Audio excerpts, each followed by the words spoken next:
बेटे ये जो लास्ट शीट हमारी शीट नंबर 7 है, दरअसल ये वो टॉपिक हैं जिनके पहले नोट्स नहीं बने हुए थे या कह दो लेक्चर नहीं बना हुआ था, बीच बीच में छूटे हुए थे। मैंने इनके नोट्स तैयार करवा के आपको दे दिए हैं। इसमें इस वाली शीट में कोई न्यूमेरिकल नहीं है। अब डिपेंड करता है कि यदि आज आपने ये शीट कंप्लीट कर ली तो कल से ही करंट इलेक्ट्रिसिटी स्टार्ट हो जाएगा। और यदि आपके डाउट्स वगैरह हो, मैं तो एक चीज चाह रहा हूं, जबरदस्ती खत्म करने से क्या फायदा, करंट की थ्योरी तो हम साइड बाय साइड चल ही रहे हैं। मैं आपको आज पूरे दिन का समय दूंगा। इलेक्ट्रोस्टैटिक्स का लास्ट डे होगा कल, आज नहीं। आज मैं आपको इसका शीट का मैक्सिमम इंपॉर्टेंट टॉपिक करा दूंगा, एक आध टॉपिक रह जाएगा कल करवाऊंगा। आप पूरे चैप्टर में से कहीं से भी कोई भी थ्योरी, न्यूमेरिकल, कंसेप्चुअल जो आपका रह गया हो आज भेज सकते हैं। कल उन्हें बता करके और फिर खत्म करेंगे। फिर मैं एक सलाह दूंगा आपको, बच्चे बहुत बड़ी गलती करते हैं। जब करंट इलेक्ट्रिसिटी स्टार्ट हो जाएगा, जितना भी पढ़ना है कल तक पढ़ लो, फिर इलेक्ट्रोस्टैटिक्स सिर्फ संडे टू संडे पढ़ना। रिवाइज ही तो करना है, संडे टू संडे या सैटरडे संडे। वीक डेज में एक ही चैप्टर पर ध्यान रहना चाहिए। यदि आपका माइंड डाइवर्टेड रहेगा, कभी करंट की वीडियो देख ली, कभी इलेक्ट्रोस्टैटिक्स की देख ली, तो बेटा पढ़ाई नहीं चलती। तो आज और कल 2 दिन का समय है। इलेक्ट्रोस्टैटिक्स पे जितना समय लगाना है लगा लो, लास्ट है ये। करंट इलेक्ट्रिसिटी की थ्योरी भी मैं काफी आपको दे चुका हूं वीडियो, कल भी दूंगा वीडियो, आज नहीं दूंगा। आज आप इलेक्ट्रोस्टैटिक्स रिवाइज करो, कल इलेक्ट्रोस्टैटिक्स पूरी तरह से लॉक कर दूंगा मैं प्लेलिस्ट। उसके बाद इलेक्ट्रोस्टैटिक्स तुम्हें सिर्फ संडे या सैटरडे में रिक्वेस्ट करोगे तो खुलेगी, नहीं तो वो बंद रहेगी। हाँ यार, टेस्ट हो तब भी बता देना, टेस्ट के दिन खोल दूंगा, ऐसी कोई आफत नहीं है। अब आज क्या करना है मेरे बेटा, आज मेन जो टॉपिक है हमारा है superposition principle for point charge distribution, और फिर इसके बाद लाइन चार्ज डिस्ट्रीब्यूशन। उससे पहले मैं आपको फॉर्मूले coulomb law in vector form पे काफी डिटेल में पढ़ा चुका हूं। वो फॉर्मूले एक बार फॉर्मूले बता रहा हूं, मैं उसका प्रूफ नहीं करा रहा हूं। मैं पूरी 1 घंटे की लेक्चर बना पड़ा है उसका और पढ़ भी रखा है। यदि कोई चार्ज Q1 और चार्ज Q2, इनकी पोजीशन वेक्टर है R1 और पोजीशन वेक्टर है R2, ये एक दूसरे पर फोर्स लगाते हैं। मान लो मुझसे ये वाला फोर्स नहीं पूछा, सिर्फ ये वाला फोर्स पूछा कि भाई ये फोर्स कौन सा है, तो फोर्स का फॉर्मूला होता है 1/4πε0 Q1 Q2 अपॉन मैग्नीट्यूड का होल क्यूब और ब्रैकेट। याद आ जाएगा जिसने पढ़ रखा है। स्केलर फॉर्म में तो फोर्स होता है 1/4πε0 Q1 Q2 अपॉन r², जहां r is the distance between two charges. लेकिन वेक्टर फॉर्म में फोर्स का फॉर्मूला होता है 1/4πε0 Q1 Q2, नीचे मैग्नीट्यूड का होल क्यूब और ऊपर ब्रैकेट। इनमें आता था, याद करिए, हेड माइनस टेल। और यदि किसी का भूला हुआ हो ना तो आज ही मेरे से वीडियो मांग लेना, मैं एक बार फिर वो वीडियो भेज दूंगा। हेड माइनस टेल मैंने सिखाया था कि ये जो एरो है इसके पैरेलल एक वेक्टर इसके बीच में बनाओ और उसको देखो कि हेड कहाँ है और टेल कहाँ है। इसके पैरेलल एक वेक्टर बनाओ जिसे हम R12 और R21 कहते थे, वो अब लिख नहीं रहा। तो हेड है R2 पर और टेल है R1 पर, तो इसमें आएगा R2 vector minus R1 vector. ये है electric force in vector form. इसके बाद इलेक्ट्रिक फील्ड इन वेक्टर फॉर्म का भी बिल्कुल ऐसा ही फॉर्मूला है। नॉर्मली तो इलेक्ट्रिक फील्ड का फॉर्मूला होता है बेटा 1/4πε0 Q/r², लेकिन वेक्टर फॉर्म में जब एरो लगा देते हैं तो मैग्नीट्यूड का होल क्यूब और ब्रैकेट। और इसमें भी वही हेड और टेल होते हैं। यदि हेड R2 पर है और टेल R1 पर, तो R2 माइनस R1 वेक्टर, या जिस पर भी है R2 माइनस R।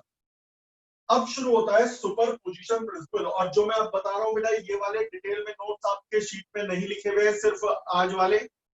इसके आप नोट्स बनाओगे वीडियो देख करके, रजिस्टर लेकर के बैठोगे, जो जो मैं करूंगा, जो जो मैं लिखूंगा, इसे आपको लिखना है और फिर मेरे पास भेजना है। मैं पता है क्या करता हूँ, करूंगा, जिसकी सबसे अच्छी हैंडराइटिंग में सबसे अच्छे नोट्स आएंगे, मैं उसी को फोटो स्टेट करा करके अपने नोट्स में आगे के लिए ज्वाइन कर दूंगा फ्यूचर में। क्यों, अभी तो टाइपिंग रुकी भी है, जब फ्यूचर में टाइपिंग स्टार्ट होगी तब टाइप करवा के रखवा लूंगा। तो बढ़िया से नोट्स लिख करके भेजना।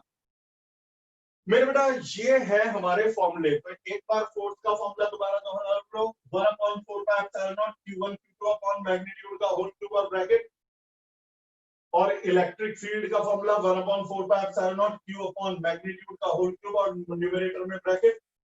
ब्रैकेट के अंदर क्या आता है बेटा, head vector minus tell vector. अब टॉपिक शुरू होता है पहला, superposition principle for point charges.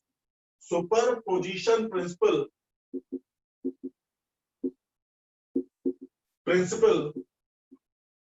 For point charges, point charge distribution. ये पूरा है पॉइंट चार्ज डिस्ट्रीब्यूशन। पहले स्टेटमेंट सुनो जो आपको लिखना है, इफ मैनी चार्जेस आर, पहले मैं इलेक्ट्रिक फील्ड का सुपरपोजिशन प्रिंसिपल बताऊंगा, फिर फोर्स का सुपरपोजिशन प्रिंसिपल बताऊंगा।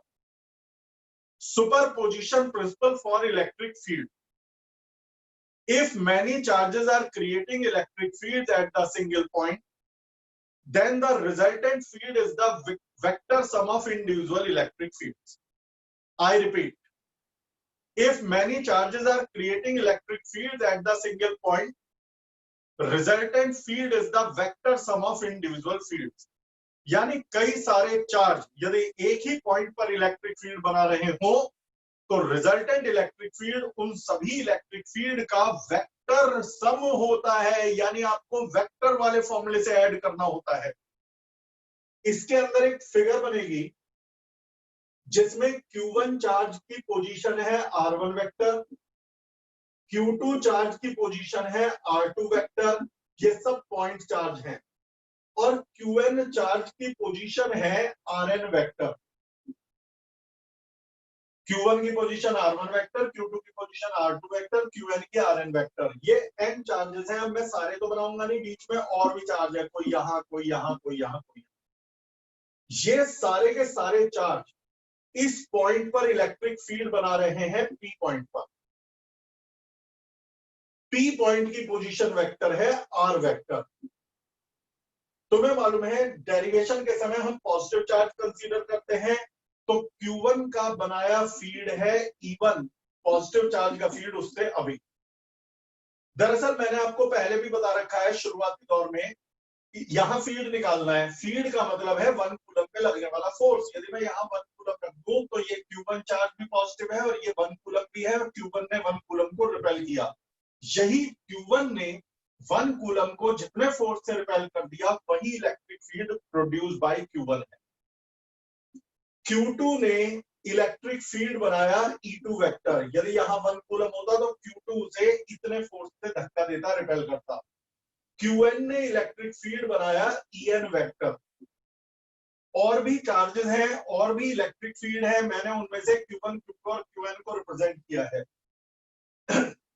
तो यहाँ शुरू में तो डेफिनेशन लिखी जाएगी, many charges are creating electric field at the single point, then the resultant field is the vector sum of individual fields.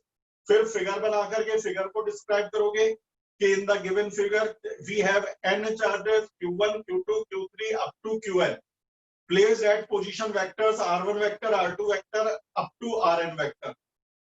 These all charges are creating electric field at a point whose position vector is R vector.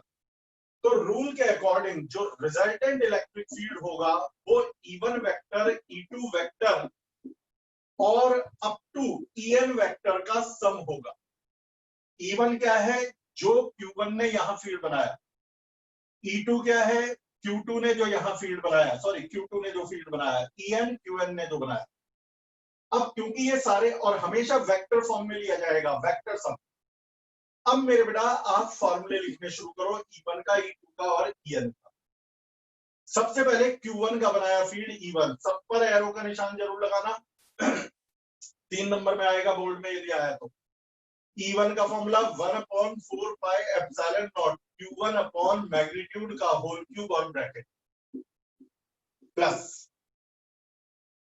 अब इसमें head और tell कैसे ले, तुम बताओ। ये जो E1 vector है, E1 वेक्टर यदि इसको इन दोनों के बीच में बना दूं, इसे इन दोनों के बीच में बना दूं, ज्यादा दिमाग नहीं लगाना, तो इसका हेड किस पर आ रहा है, इस वेक्टर का हेड किस पर आ रहा है, R पर, और इस वेक्टर का टेल किस पे आ रहा है, r1 पर, तो ये बचेगा r vector minus r1 vector, r vector minus r1 vector.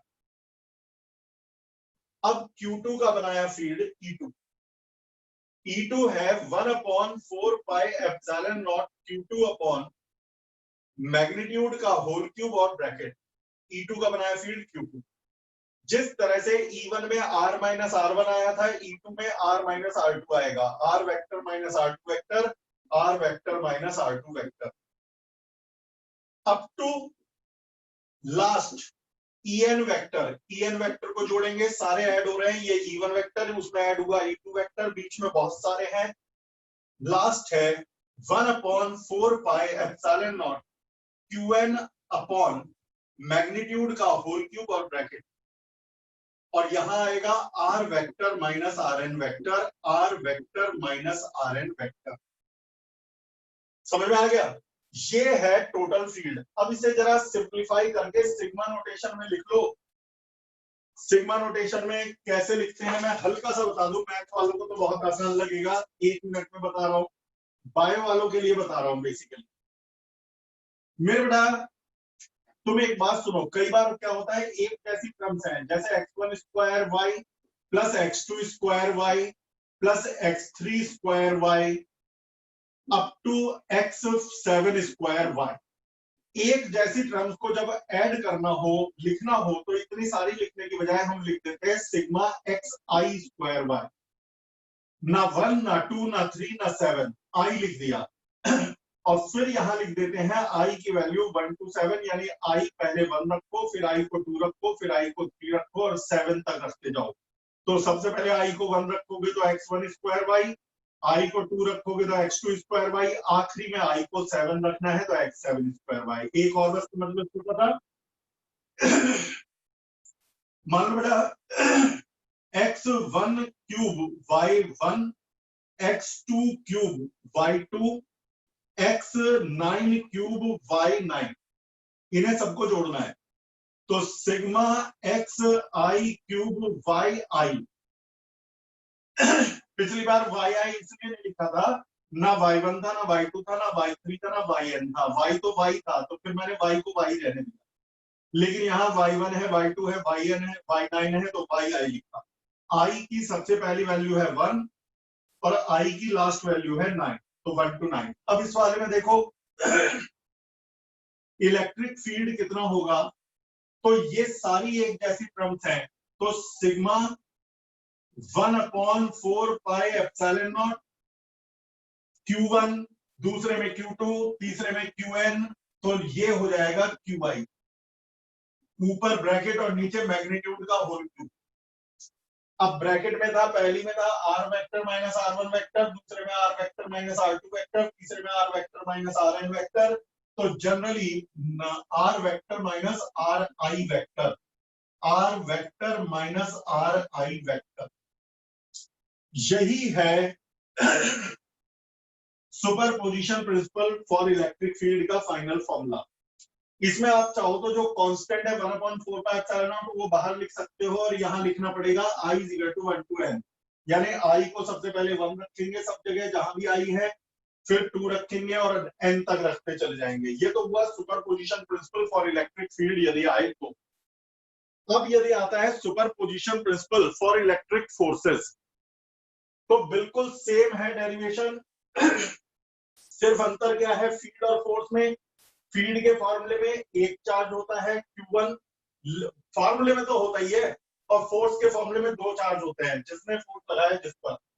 यदि मेरे से कहते हैं superposition principle for electric forces बताओ, तो पहले रूल सुन लो, if many charges are creating forces at the single charge, ये अलग टॉपिक लिखा जाएगा जब नोट्स बनाओगे। Superposition principle for electric field खत्म हो गया है, superposition principle for electric force चल रहा है। अब दोबारा मुझे ना लिखना पड़े तो इसी में हल्का सा अमेंडमेंट होते ही ये बन जाएगा। तो मेरे बेटा एक बात बताओ, statement, if many charges are creating forces at the single charge, the net force is the vector sum of individual forces. यदि कई सारे चार्ज मिलके एक ही चार्ज पर फोर्स लगाते हैं, तो रिजल्टेंट फोर्स इंडिविजुअल फोर्सेस का वेक्टर सम होता है। तो यहां पर अब इलेक्ट्रिक फील्ड नहीं, फिगर ऐसी बनेगी, Q1 Q2 Qn चार्ज है, R1 vector R2 vector Rn vector उनकी पोजीशन है।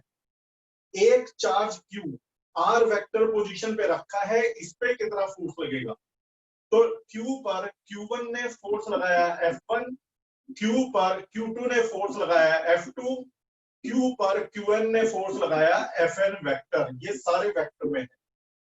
तो ये है, बस अंतर क्या है, पहले 1 कूलम पे लगने वाला फोर्स था तो E1 E2 En, अब Q कूलम पे लगने वाला फोर्स है तो F1 F2 Fn।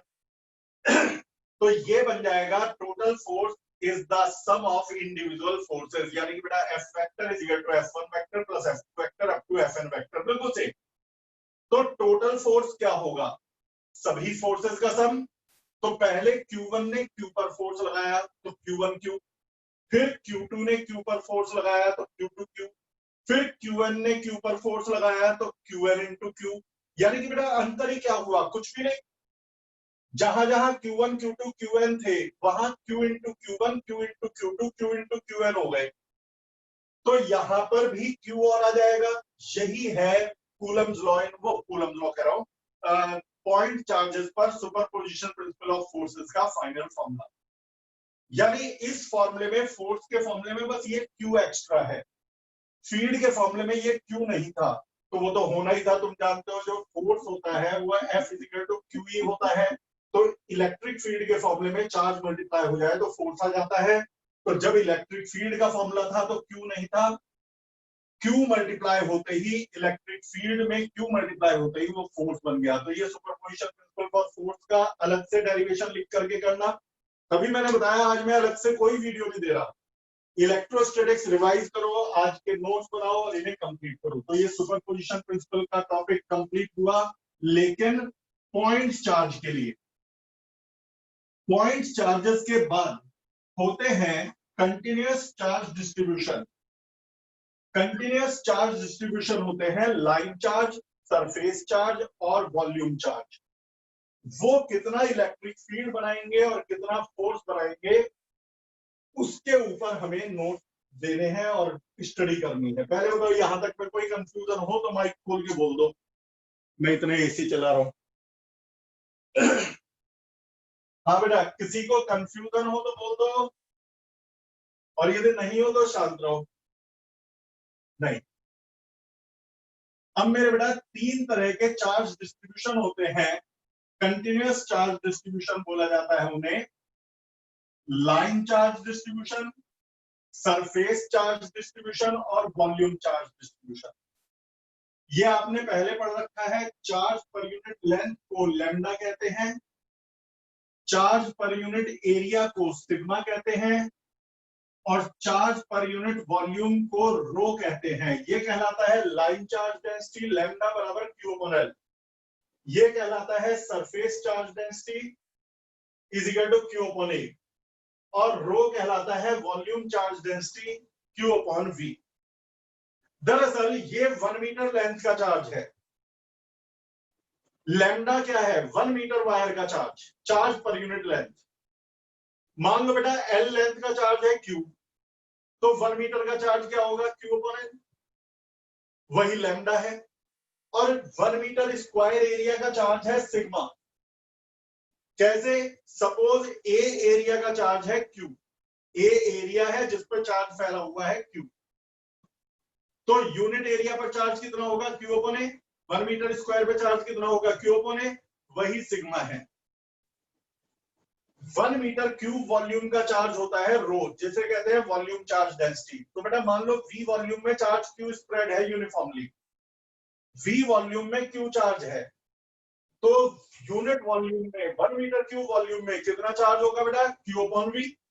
1 metre cube volume में कितना चार्ज होगा? Q upon V। इसी को रो कहते हैं।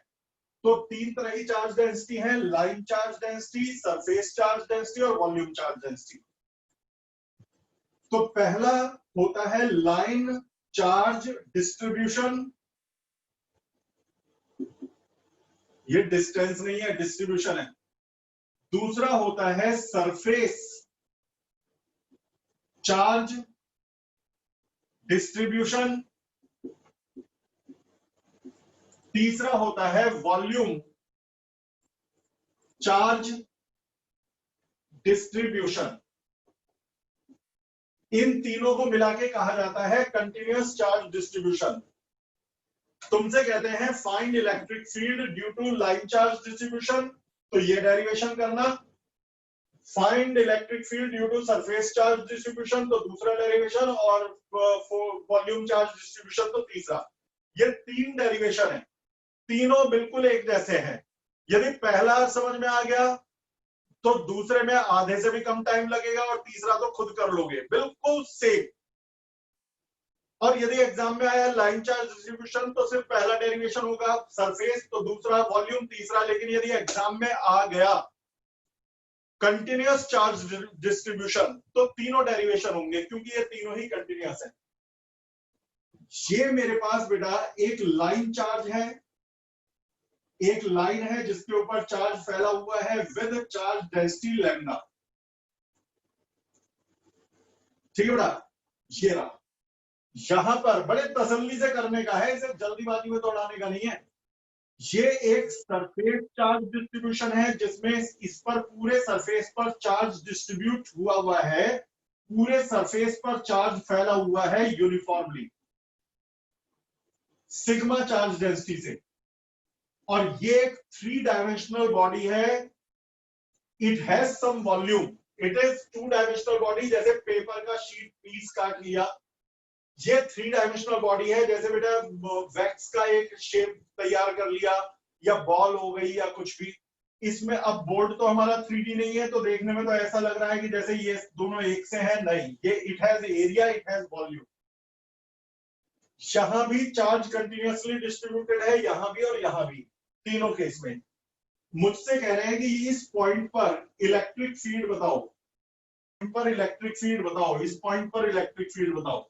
यानी हमारा पहला टॉपिक है electric field due to line charge distribution, surface charge और वॉल्यूम चार्ज डिस्ट्रीब्यूशन। देख, जिसने ध्यान से सुना वो पूरा क्लियर हो जाएगा। आप इसमें एक छोटा सा लेंथ एलिमेंट लीजिए dl, आर आई वेक्टर।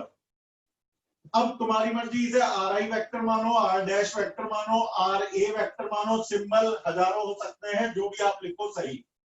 और जहां इलेक्ट्रिक फील्ड निकालना है उसकी पोजीशन आर वेक्टर। यहां पर एक एलिमेंट ले लिया, उसकी पोजीशन है आर आई वेक्टर, तीनों एक साथ चलेंगे। और जहां फील्ड निकालना है आर वेक्टर। यहां भी एक एलिमेंट ले लिया और इसकी पोजीशन मैंने ली है आर आई वेक्टर, और ये है आर वेक्टर। सारे डेरिवेशन पॉजिटिव चार्जेस के लिए हैं, ये भी, ये पॉजिटिव चार्ज के लिए ही करा जा रहा है। अब सुनो मेरी बात, ये आर आई वेक्टर खुद एक वेरिएबल है, एलिमेंट ऊपर भी ले सकते हो, यहां भी और यहां भी। ये लेंथ एलिमेंट है, लाइन का टुकड़ा, इसकी लेंथ एलिमेंट को कहते हैं डीएल। ये सरफेस एलिमेंट है 2 डायमेंशनल। यदि आप ध्यान से देखोगे इस स्क्रीन पर तो लेंथ और ब्रेड्थ दोनों दिखाई दे रही हैं। इसे कहा जाता है DS, surface element DS, line element DL, surface element DS. यदि आप ध्यान से देखोगे इसमें लंबाई चौड़ाई के साथ गहराई भी दिखाई गई है। ये 3D है, मतलब जैसे इस तरह से पहले बनाया और फिर इसे एक शेप दे दी 3D बॉडी की। ये वॉल्यूम एलिमेंट है, इसे कहते हैं डीवी। हमें इलेक्ट्रिक फील्ड निकालना है। तो सबसे पहले डीएल ने यहां कितना फील्ड बनाया, डीई। डीएस ने यहां कितना फील्ड बनाया, डीई। छोटा सा एलिमेंट है, छोटा सा चार्ज है, छोटा सा फील्ड है, इसने एलिमेंट ने फील्ड बनाया डीई। लेकिन बेटा पहले हम डी निकालेंगे फिर इंटीग्रेट करेंगे, क्योंकि जहां वेरिएशन वहां इंटीग्रेशन। ये एलिमेंट यहां भी हो सकता है, यहां भी और यहां भी, वेरिएबल है एलिमेंट की पोजीशन, तो इंटीग्रेशन से होगा। ये सरफेस एलिमेंट इधर भी हो सकता है, इधर भी और इधर भी, ये भी वेरी कर सकता है, मूव कर सकता है, तो ये भी इंटीग्रेशन से होगा, और सिमिलरली वो भी। सबसे पहले आपको इस छोटे से एलिमेंट का चार्ज निकालना पड़ेगा, जिसे कहेंगे डीक्यू। तो एक बात बताओ, इसकी लेंथ है डीएल, जब 1 मीटर का चार्ज होता है लैम्डा, 2 मीटर का चार्ज 2 लैम्डा, तो डीएल लेंथ का चार्ज डीएल लैम्डा। तो इस छोटे से एलिमेंट का चार्ज है dq is equal to lambda DL.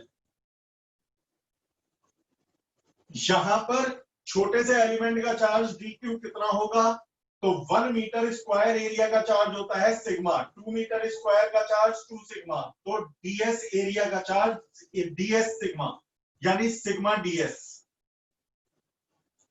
ये सिर्फ एलिमेंट का चार्ज है। और इसी तरह से यहां dq हो जाएगा रो dv। क्यों रो dv? क्योंकि 1 मीटर क्यूब वॉल्यूम का चार्ज है रो, 2 मीटर क्यूब वॉल्यूम का चार्ज 2 रो, तो dv वॉल्यूम का चार्ज dv रो। अब मुझे पता लगाना है कि सिर्फ dq ने कितना फील्ड बनाया वेक्टर फॉर्म में, तो de is equal to 1/4 pi epsilon naught dq upon magnitude का होल क्यूब और ब्रैकेट। तीनों एक साथ चल पड़े ना, de 1/4 pi epsilon naught dq upon magnitude का होल क्यूब और bracket, de 1/4 pi epsilon naught dq upon magnitude का होल क्यूब इनटू ब्रैकेट। अब सॉरी, 1 मिनट पानी पी लूं, फटाक से गया फटाक से आया। इतना देखो figure,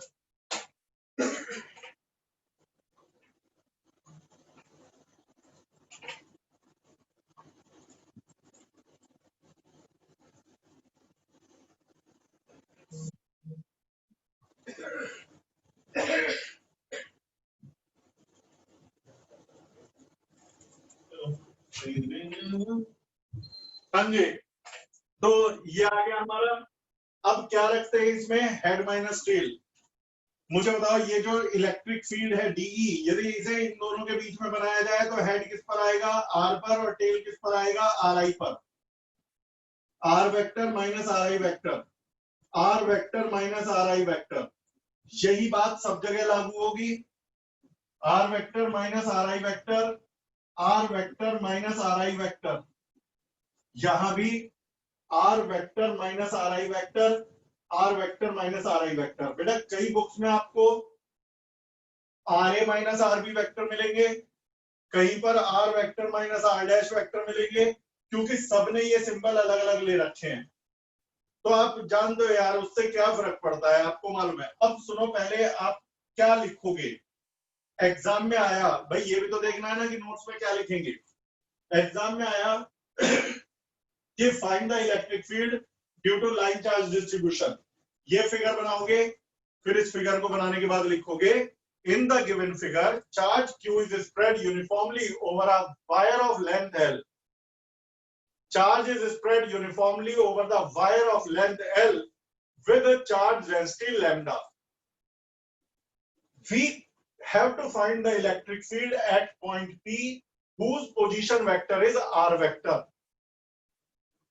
We have to find the electric field at point P whose position vector is r vector. लिखना पड़ेगा, नहीं तो नंबर कटेंगे। तो we consider a small length element dl on the wire. We consider a small length element dl on the wire and the position of dl is ri vector, जो भी आप मानोगे, मैंने ri मान रखा है तो ri vector, and charge on it is dq.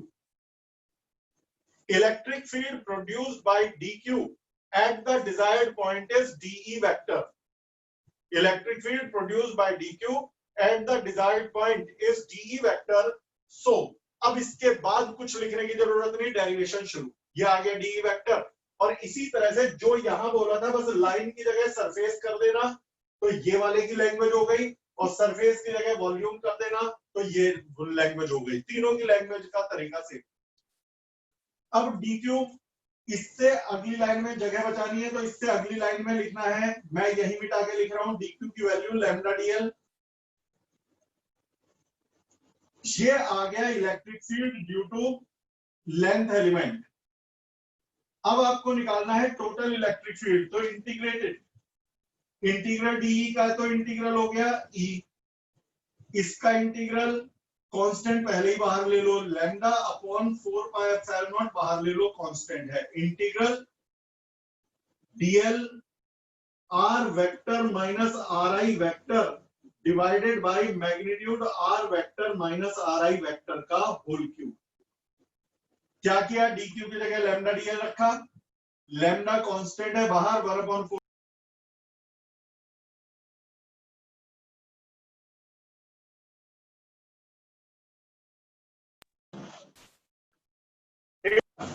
तो ये हमारा हो गया बाकी का इंटीग्रल। अब ये जो है ये पूरे वायर का इलेक्ट्रिक फील्ड है, पूरे वायर का इलेक्ट्रिक फील्ड। लेकिन यहां लिमिट ऑफ इंटीग्रेशन तो रखी नहीं। भाई मुझे पता होता वायर कहां से शुरू होगा, वायर कहां खत्म होगा, तो मैं लिमिट ऑफ इंटीग्रेशन देता। अब क्योंकि मुझे नहीं पता कि वायर कहां से शुरू होगा कहां खत्म होगा, तो मैं लिमिट ऑफ इंटीग्रेशन देने की बजाय नीचे लिख दूंगा लाइन। इसका मतलब है पूरी लाइन के लिए इंटीग्रेट। भाई एग्जाम में मुझे बता दो वायर की स्टार्टिंग कहां है एंडिंग कहां है, तो मैं लिमिट रखूं। अभी तो डेरिवेशन हो रहा है तो कोई लिमिट नहीं रखनी, सिर्फ नीचे लिख देना है लाइन। इसे कहते हैं लाइन इंटीग्रल। क्या कहलाता है बेटा, लाइन इंटीग्रल। चल बजाय उसे दोबारा बताने की यहां सुनो, dq की वैल्यू है सिग्मा ds। अगली लाइन में dq की जगह आप सिग्मा ds लिखिएगा। ये होगा electric field due to small element. इसे सरफेस एलिमेंट बोलते हैं, जैसे इसे लेंथ एलिमेंट कहते हैं, इसे सरफेस एलिमेंट। अब टोटल इलेक्ट्रिक फील्ड इसके इंटीग्रेशन से आएगा। इंटीग्रेटिंग बोथ द साइड में सिग्मा बाहर आ गया, 4 पाई एप्सिलॉन नॉट बाहर आ गया, कांस्टेंट है। इंटीग्रल ds अपॉन मैग्नीट्यूड का होल क्यूब ब्रैकेट, यहां होगा r vector minus R I vector, r vector minus R I vector. समझ में आ गया। अब यहां भी लिमिट ऑफ इंटीग्रेशन नहीं मालूम, तो यहां इंटीग्रेशन के नीचे लिख देंगे सरफेस, और इसे पढ़ते हैं सरफेस इंटीग्रल। जैसे गॉस थ्योरम में नहीं आता था सरफेस इंटीग्रल ऑफ दिस, ये लाइन इंटीग्रल है, ये सरफेस। मुझे नहीं पता कहां से कहां तक का कितना बड़ा सरफेस है, तो बस पूरा सरफेस के लिए। और सिमिलरली यहां dq की जगह लिख देंगे रो dv। ये हो जाएगा electric field due to small charge, small element. तो टोटल इलेक्ट्रिक फील्ड क्या होगा, कांस्टेंट बाहर rho upon 4 pi epsilon naught integral dv r vector minus R I vector divided by magnitude of r vector minus R I vector का whole cube. ये पूरे volume के लिए integral है, तो वॉल्यूम इंटीग्रल कहलाता है। ये था electric field due to line charge, surface charge, volume charge. अच्छा कई बच्चे कहते हैं सर ये बाहर क्यों नहीं आए। पहले बता डीएल की लेंथ फिक्स होती है क्या कि एलिमेंट इतना बड़ा होगा, एलिमेंट थोड़ा कम भी हो सकता है थोड़ा ज्यादा भी, तो डीएल वेरिएबल है। आर आई वेरिएबल है, क्योंकि एलिमेंट ऊपर चला गया तो आर आई की वैल्यू बदल गई, एलिमेंट नीचे आ गया तो आर आई की वैल्यू बदल गई, तो आर आई वेरिएबल है, जिसमें भी आर आई होगा वो वेरिएबल है। तो ये डीएल और आर आई जहां आ गए वो वेरिएबल है, इसी तरह से इसमें भी डीएस वेरिएबल है और आर आई और वो भी। ये तो हुआ कंटिन्यूअस चार्ज डिस्ट्रीब्यूशन से इलेक्ट्रिक फील्ड निकालना। एक एग्जाम में यदि आ जाए कि force due to continuous charge distribution, तो उसका अलग से डेरिवेशन मत करना। इलेक्ट्रिक फील्ड 1 कूलम पे चल लगने वाला फोर्स है। अब मान लो मैं यहां 1 कूलम की बजाय q कूलम चार्ज रख दूं, तो फोर्स क्या होगा। यदि यहां q कूलम चार्ज रख दूं तो फोर्स क्या होगा।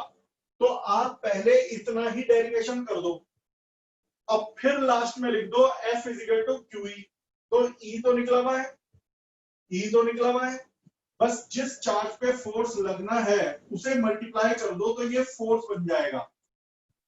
अब जगह का मैं मिटाना नहीं चाह रहा तो मैंने यही लिख दिया। ये अगली लाइन में आप क्या लिखोगे कि force if we place charge Q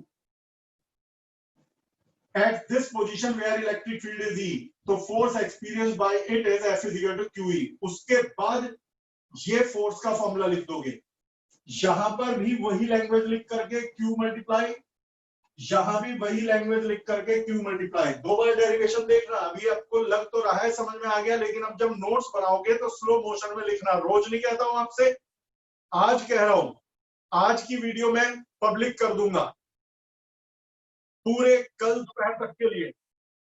आप उसे आज से कल तक 100 बार देखो, यूट्यूब पे रहेगी, मांगना मत। मैं यूट्यूब पे पब्लिक कर रहा हूँ, मैं केवल 10-20%, 10 से 15% पब्लिक करता हूँ यूट्यूब पे। आज की पब्लिक रहेगी, लेकिन कल तक। तो ये सारे फोर्स आ गए, तो मेरे ख्याल में आपको समझ में आ गया कि भाई किस तरह से हम लोग कंटिन्यूअस चार्ज और पॉइंट चार्ज डिस्ट्रीब्यूशन को हैंडल करते हैं। शीट नंबर 7 में इसके अलावा 2 पॉइंट और हैं, लेकिन वो 2 पॉइंट आज खिचड़ी नहीं बना रहा, एक वीडियो सोलो इसी का ही बना रहने दे रहा हूं। तो इस वीडियो को यहीं रोक दूंगा मैं। कल को जो भी डाउट भेजना है, थ्योरी से, न्यूमेरिकल से, किसी से भी, व्हाट्सएप नंबर लिखा हुआ है 7288441188, डाउट भेजो। कल सिर्फ डाउट्स का और बचे हुए टॉपिक निपटाने का दिन है। परसों करंट इलेक्ट्रिसिटी की शुरुआत हो जाएगी, लेकिन वही बच्चा परसों समझ पाएगा जो करंट इलेक्ट्रिसिटी की प्लेलिस्ट जो मैंने अब तक भेजी है, एक एक दो दो करके पूरी पढ़ के आएगा। नहीं तो नहीं समझ में आएगा बेटा, सॉरी। फिर कैसे होगा यदि आप रिवाइज नहीं करोगे, पढ़ोगे नहीं तो फिलहाल के लिए इतना ही। रिवाइज करिए, नोट्स बनाइए, अभी बैच खत्म मत मानिए। बाय।